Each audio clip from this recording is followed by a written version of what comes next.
So hello guys everybody, सब कैसे हो? All good, fit and fine. तो कैसे चल रही है ट्रेडिंग जर्नी? मजे आ रहे हैं ना? चीजें समझ में आ रही ना? आज का जो सेशन होगा अपना, आज का जो टॉपिक होगा, on the basis of marubozu candle.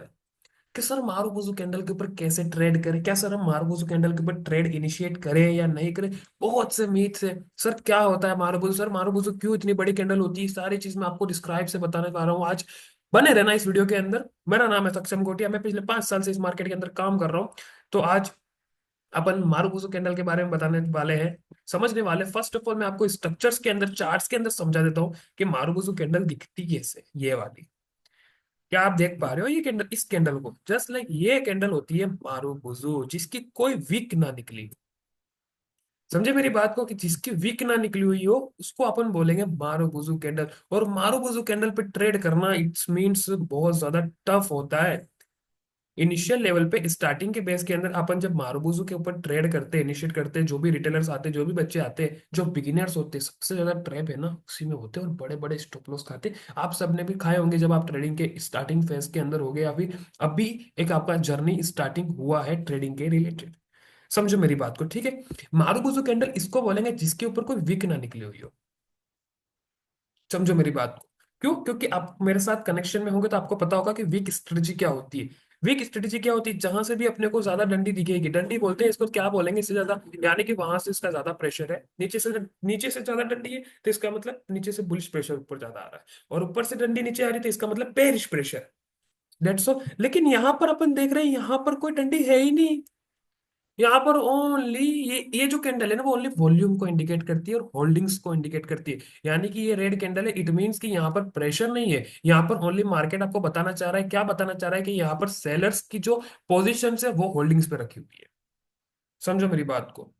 यहाँ पर प्रेशर नहीं है कहीं भी। यहाँ पर लोग, बच्चे ट्रैप हो जाते हैं और उनको लगता है कि अब मार्केट ऊपर जाएगा, मारुबुजु कैंडल बन गई। ऐसा कुछ भी नहीं होता। आपने देखा होगा इनिशियल लेवल पे, जैसे ही मार्केट के अंदर ये मारुबुजु बनी, एक कैंडल ऊपर बनी, देन ड्रॉप आउट, मार्केट नीचे गिर जाती है। क्यों? क्यों नीचे गिर जाती है? यहाँ पर ये कैंडल देखो, यहाँ पर प्रेशर नहीं है। अभी एक एग्जांपल से मैं आपको समझाता हूँ, बहुत ही अच्छे एग्जांपल। इफ आप कहीं हवा भराने की कई जो जगह होती है ना, जहाँ पर अपन हवा भरवाते हैं, गाड़ी के अंदर, स्कूटी के अंदर, कार के अंदर, जो टायर के अंदर हवा हवा भरते हैं, उसके अंदर उस शॉप के ऊपर गए अपन, ठीक है? उस शॉप के पास गए, शॉपकीपर ने बोला कि सर हमारे पास प्रेशर नहीं है। और मैंने हमेशा से बोला है कि वीक इज ए प्रेशर, यानी कि मार्केट को वो मोमेंटम बताती है, मार्केट का वो सेंटीमेंट बताती है कि कहाँ पर सबसे ज्यादा प्रेशर है। समझे मेरी बात को? कहाँ पर सबसे ज्यादा प्रेशर है। और वहां पर अपन शॉपकीपर के पास जाते हो, शॉपकीपर बोलता है कि सर हमारे पास प्रेशर तो नहीं है, लेकिन हवा पड़ी पड़ी हुई है।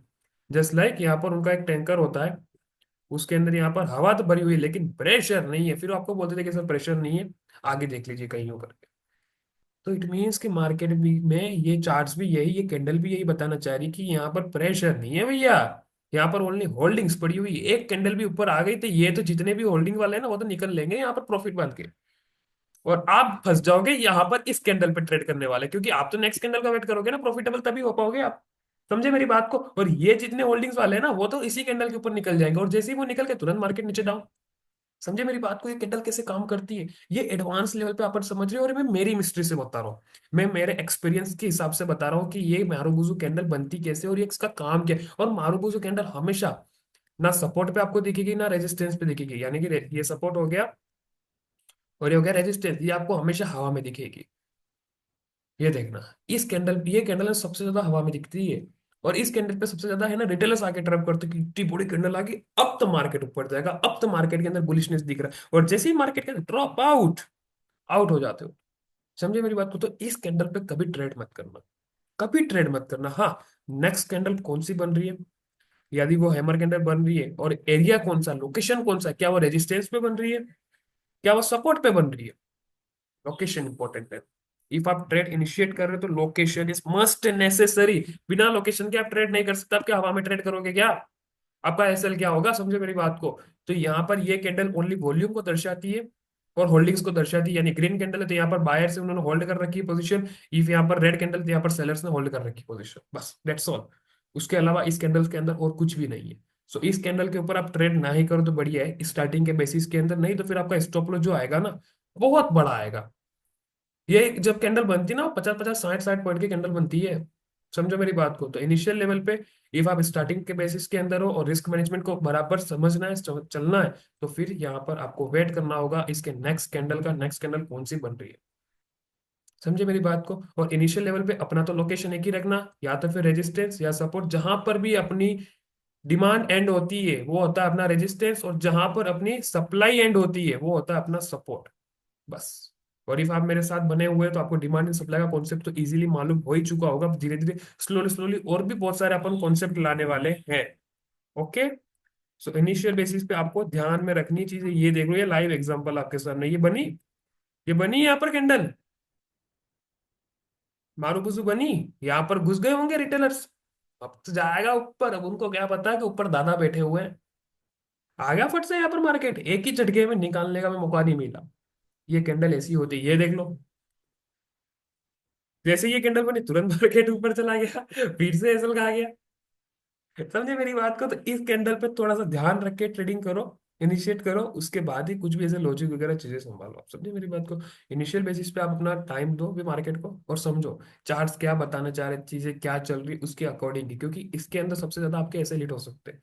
हाँ, आपकी पोजीशन कहीं ना कहीं यहाँ से ऊपर से होल्ड ऑन है, तो फिर ऐसी मारूबुजू कैंडल बन जाए तो फिर आपके लिए वाह वाह है, मजे पड़ गए आपके, तो चटपट निकल गया। लेकिन इसी कैंडल्स के अंदर थोड़ा सा भयभीत होकर, थोड़ा सा भयभीत नहीं होना है, बट फिर भी अपने को एक चीजें ध्यान में रख के फिर ही कोई भी ट्रेड इनिशिएट करना है। और इस वीडियो अच्छा लगा हो तो प्लीज इस चैनल को सब्सक्राइब करना, लाइक करना, शेयर करना। और मारूबुजू कैंडल आपको समझ में आई हो तो प्लीज इस चैनल को सब्सक्राइब करना, और टेलीग्राम के चैनल की लिंक मैंने डिस्क्रिप्शन के अंदर डाल दी, वहां पर मैं रेगुलर अपडेट डालता रहता हूँ। कुछ भी ऐसी अपडेट्स होती है निफ्टी फिफ्टी के अंदर, बैंक निफ्टी के अंदर। Okay. So love you everyone. if video अच्छा लगा तो प्लीज इस चैनल को लाइक शेयर एंड सब्सक्राइब करना। Thank you.